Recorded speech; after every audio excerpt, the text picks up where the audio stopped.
प्रतिदिन जंगल से लकड़ियां काट कर लाता और उन्हें बेचकर अपना गुजारा करता। एक दिन वह नदी किनारे लकड़ियां काटने गया। आज खूब सारी लकड़ियां काट कर ढेर सारे रुपए कमाऊंगा।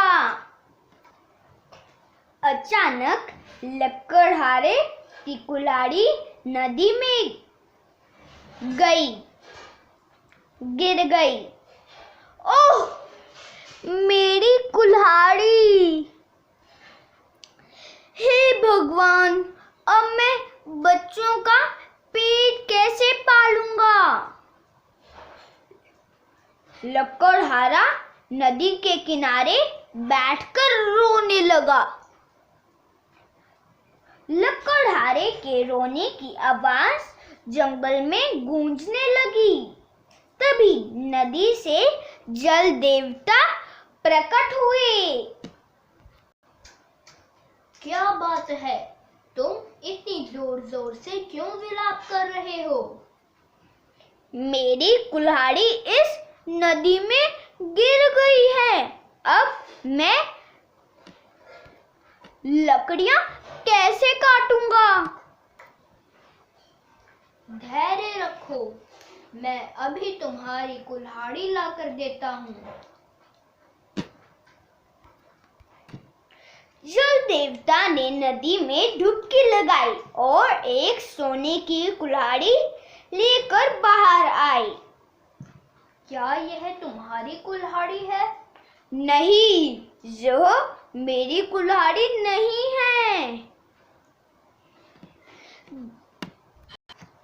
जल देवता ने फिर डुबकी लगाई और इस बार एक चांदी की कुल्हाड़ी लेकर बाहर आई।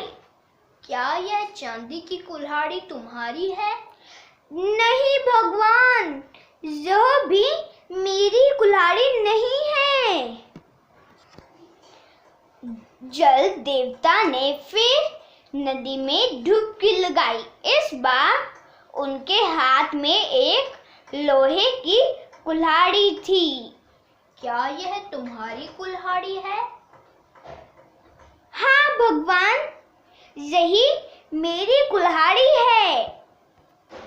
जल देवता लकड़हारे की ईमानदारी से बहुत प्रसन्न हुए। उन्होंने सोचा, लकड़हारा गरीब अवश्य है, पर ईमानदार है। इसे इसका पुरस्कार मिलना चाहिए।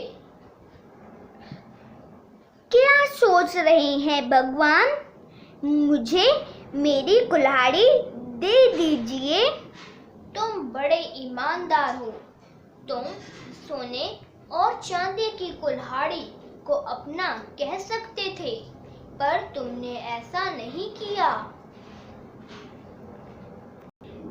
मेरी कुल्हाड़ी तो दे दीजिए भगवान। बस मैं एक और डुबकी और लगाकर आता हूँ। जल देवता ने लोहे की कुल्हाड़ी के साथ ही नदी में डुबकी लगाई। जल देवता नदी में से सोने और चांदी की कुल्हाड़ियां भी ले आए। तुम एक सच्चे और ईमानदार व्यक्ति हो। मैं तुमसे बहुत प्रसन्न हूँ। मैं तुम्हें सोने और चांदी की कुल्हाड़ियाँ पुरस्कार में देता हूँ। धन्यवाद भगवान, आपने मेरी गरीबी दूर कर दी।